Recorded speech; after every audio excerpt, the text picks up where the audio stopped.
नमस्ते विद्यार्थी मित्रों। आज हिंदी क्लास में मैं आपका हार्दिक स्वागत करती हूँ। आज हम मेरा प्रिय नेता गांधी जी के बारे में देखेंगे और नेपोलियन बोनापार्ट के जीवन के बारे में देखेंगे। तो गांधी जी के बारे में हम देखेंगे, जैसे गांधी जी का पूरा नाम, उसके माता पिता का नाम, गांधी जी का जन्म, गांधी जी की प्रारंभिक शिक्षा, फिर गांधी जी ने कैसे आंदोलन किए, उन्होंने कैसे कार्य किए, गांधी जी राष्ट्रपिता कब कहलाए, गांधी जी में कौन से गुण थे, जैसे सत्य, प्रेम, अहिंसा के वो पुजारी थे। फिर गांधी जी के गुण जैसे सरलता और सादगी उनके गुण थे। फिर गांधी जी की हत्या कैसे हुई, जब हत्या हुई तब अंत समय में उसके मुंह से हे राम शब्द निकला। तो इस तरह हम गांधी जी के महान कार्य हमें प्रेरणा देते हैं। तो गांधी जी के बारे में हम आज देखेंगे। तो वैसे तो कई सारे नेता हैं, जैसे गोपाल कृष्ण गोखले, बाल गंगाधर तिलक, महात्मा गांधी, सुभाष चंद्र बोस, सरदार पटेल, जवाहरलाल नेहरू, लाल बहादुर शास्त्री, जयप्रकाश नारायण जैसे अनेक नेताजी के नाम भारत के इतिहास में अमर है। इन सभी नेताओं के प्रति मेरे मन में बहुत सम्मान की भावना है, पर इन सब में राष्ट्रपिता महात्मा गांधी ही मेरे सबसे अधिक प्रिय नेता है। तो आइए देखते हैं गांधी जी के बारे में। तो गांधी जी का जन्म 2 अक्टूबर 1869 को गुजरात में पोरबंदर में हुआ था। कहाँ उनका जन्म हुआ?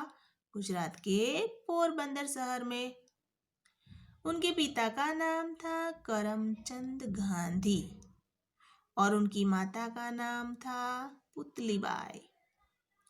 भारत में पढ़ाई पूरी करने के बाद वो इंग्लैंड गए। उनकी जो प्रारंभिक शिक्षा थी, वो प्रारंभिक शिक्षा उन्होंने कहाँ पर की? राजकोट में। फिर वो बैरिस्टर बनने के लिए कहाँ गए? इंग्लैंड गए। पर इंग्लैंड गए, उनकी जो माता का नाम था वो पुतलीबाई था, बराबर। इसके बाद वो बैरिस्टर बनकर वापस भारत लौटे।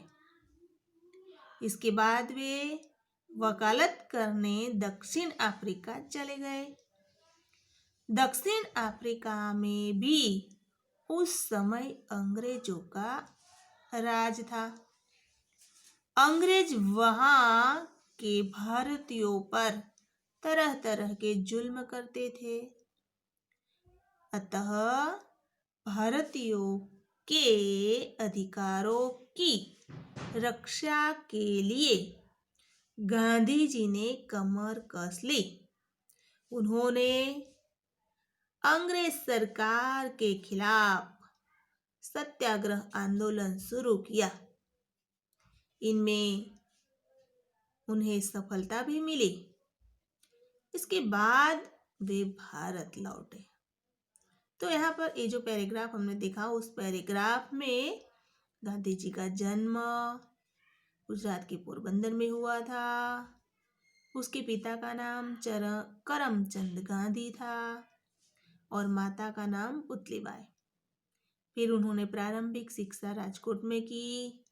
इसके बाद वो बैरिस्टर बनने के लिए इंग्लैंड चले गए और फिर इंग्लैंड में बैरिस्टर बनकर वो भारत वापस लौट आए। इसके बाद वे वकालत करने के लिए दक्षिण अफ्रीका चले गए। उस समय दक्षिण अफ्रीका में अंग्रेजों का राज था। अंग्रेज वहां के भारतीयों पर तरह तरह के जुल्म करते थे। अतः भारतीयों के अधिकारों की रक्षा के लिए गांधी जी ने कमर कस ली। उन्होंने अंग्रेज सरकार के खिलाफ सत्याग्रह आंदोलन शुरू किया। इनमें उन्हें सफलता तो मिली और उसके बाद वो भारत लौट आए। उन दिनों भारत में भी अंग्रेजों का शासन था। भारत आकर उन्होंने देश की आजादी के लिए असहयोग आंदोलन चलाया। गांधी जी ने जनता के मन में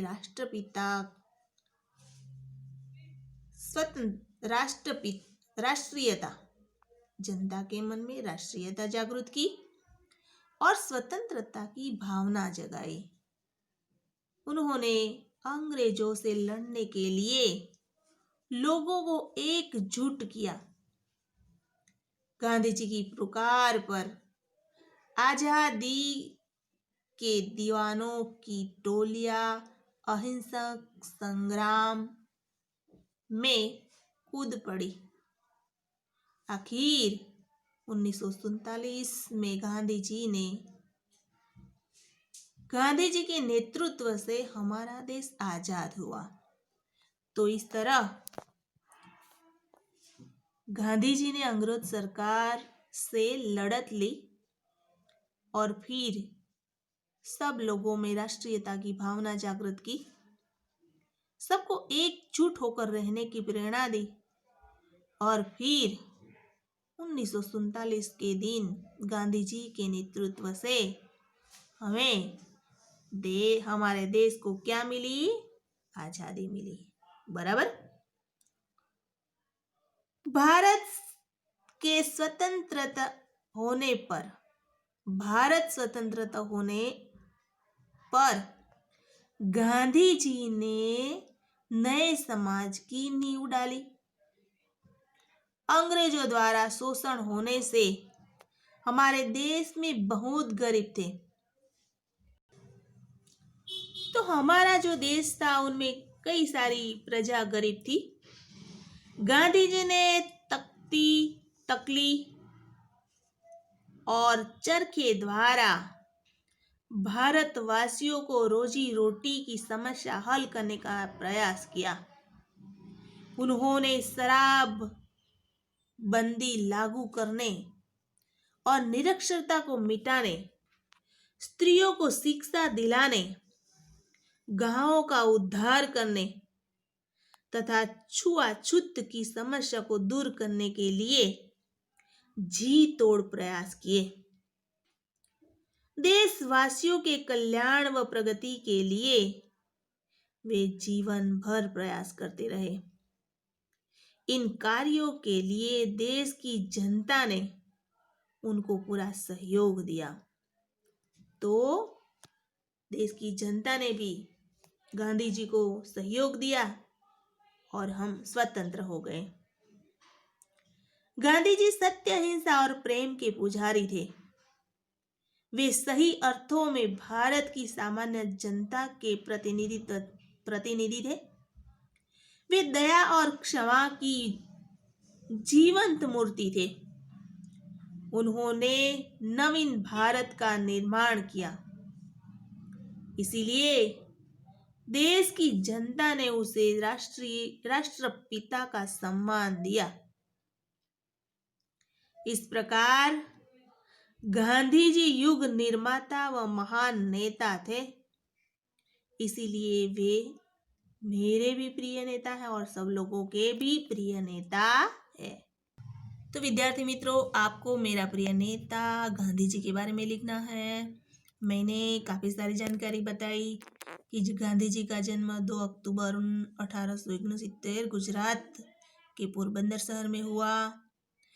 उनकी प्रारंभिक शिक्षा राजकोट में हुई। उसके पिता का नाम करमचंद गांधी और माता का नाम पुतलीबाई था। भारत में पढ़ाई पूरी करने के बाद वो इंग्लैंड चले गए और वहाँ जाकर वो बैरिस्टर बने। बैरिस्टर बनने के बाद वो दक्षिण अफ्रीका चले गए। वहाँ पर अंग्रेजों का शासन था और अंग्रेज लोग भारतीय पर तरह तरह के जुल्म करते थे। गांधी जी ने उन सब भारतीयों की रक्षा करने का बीड़ा जड़वा, कमर कस ली उन्होंने, और फिर उन्होंने अंग्रेज सरकार के खिलाफ सत्याग्रह आंदोलन शुरू किया। फिर उनमें उन्हें सफलता भी मिली। इसके बाद वे भारत लौटे।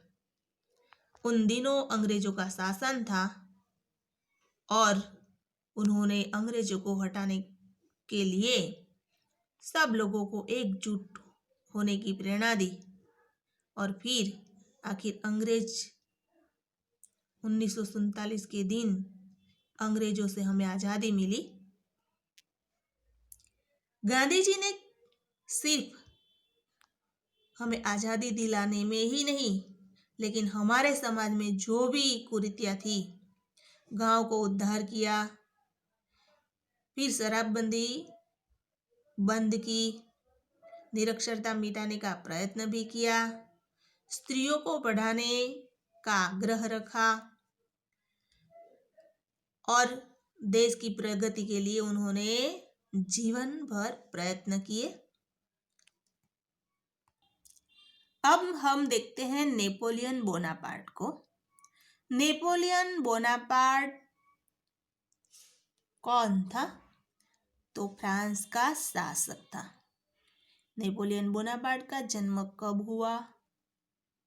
बराबर, तो 15 अगस्त 1769 में हुआ। पहले वो सेनापति के रूप में रहे, फिर क्रांति के बाद वो सम्राट बन गए। उसने फ्रांस के आसपास के कई देश को जीत लिया। फिर 1812 में उन्होंने रूस पर आक्रमण किया, किंतु भयंकर ठंड में उनके बहुत से सैनिक मारे गए। आखिर वो वापस लौटा। 1815 में वाटरलू के युद्ध में उनकी बुरी तरह पराजय हुई और उन्हें गिरफ्तार कर लिया गया। इसके बाद 6 वर्ष के बंदी जीवन में उनकी मृत्यु हुई। तो आइए देखते हैं नेपोलियन बोनापार्ट को। तो नेपोलियन बोनापार्ट फ्रांस का शासक था। नेपोलियन बोनापार्ट कौन था? फ्रांस का शासक। नेपोलियन बोनापार्ट का जन्म 15 अगस्त 1769 में हुआ था। बराबर। नेपोलियन पहले सेनापति था। नेपोलियन पहले सेनापति के रूप में था, परंतु क्रांति के बाद वे सम्राट बन गया। क्रांति हुई और उसमें वो सम्राट बन गया। उसने फ्रांस के आसपास के कई देश जीत लिए। फ्रांस के आसपास के कई देश उन्होंने जीत लिए। 1812 में उसने रूस पर आक्रमण किया। 1812 में रूस पर आक्रमण किया, किंतु भयंकर ठंड में उनके बहुत सारे सैनिक मारे गए। रूस पर आक्रमण किया, लेकिन इतनी भयंकर ठंड पड़ रही थी कि उस ठंडी में बेचारे सैनिक मारे गए। आखिर नेपोलियन वहां से वापस लौट आया। 1815 में वाटरलू के युद्ध में उनकी बुरी तरह पराजय हुई। वाटरलू के युद्ध में उनकी बुरी तरह पराजय हुई और वहां पर उसे गिरफ्तार कर लिया गया। वहां उनको गिरफ्तार कर लिया गया और उसे बंदी बनाकर सेंट हेलेना टापू में रखा गया। वहां उसे बंदी बनाया गया और सेंट हेलेना टापू में वहां पर रख दिया। वही 6 वर्ष तक बंदी के रूप में वो रहे और बंदी जीवन में ही उनकी मृत्यु हो गई। नेपोलियन की गिनती विश्व के महान सेनापतियों में की जाती है।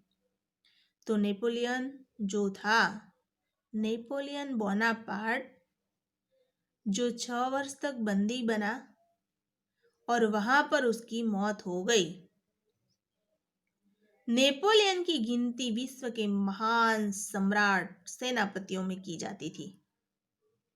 तो ऐसे थे हमारे बोनापार्ट, नेपोलियन बोनापार्ट, बराबर। तो नेपोलियन एक महान शासक था, वो भी फ्रांस का, बराबर। पहले वो सेनापति था, क्रांति करने के बाद वो सम्राट बना और सम्राट बनने के बाद फ्रांस के आसपास के कई सारे देश उन्होंने जीत लिए। रूस पर आक्रमण उन्होंने किया, तब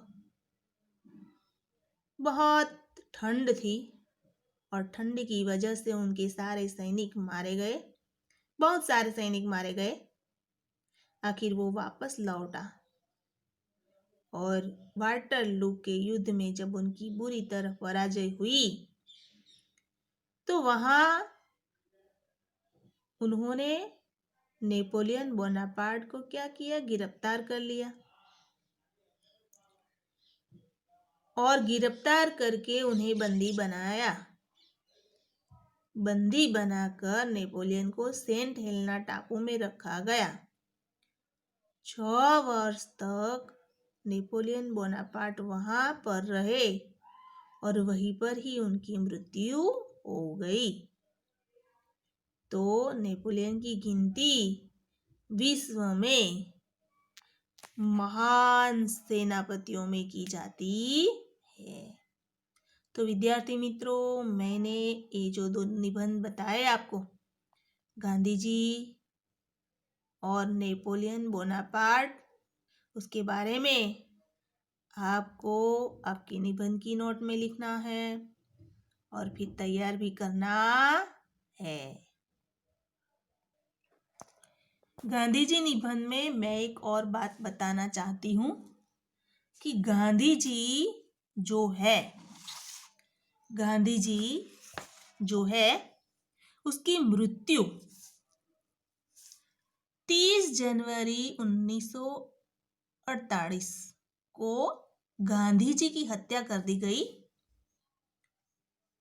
ये जो गांधी जी की हत्या हुई नथुराम गोडसे के द्वारा, उस समय गांधी जी की जब हत्या हुई तब मरते समय गांधी जी ने अपने मुख में से हे राम शब्द निकाला। उनका अंतिम शब्द था हे राम शब्द, बराबर। आज गांधी जी हमारे बीच नहीं है, लेकिन उनकी जो कार्य है वो कार्य हमारे लिए प्रेरणा पीयूष का काम करते हैं। तो विद्यार्थी मित्रों, ये जो 2 निबंध है आपको आपकी नोटबुक में लिखना है। अब हम अगले वीडियो में मिलेंगे, तब तक के लिए नमस्ते।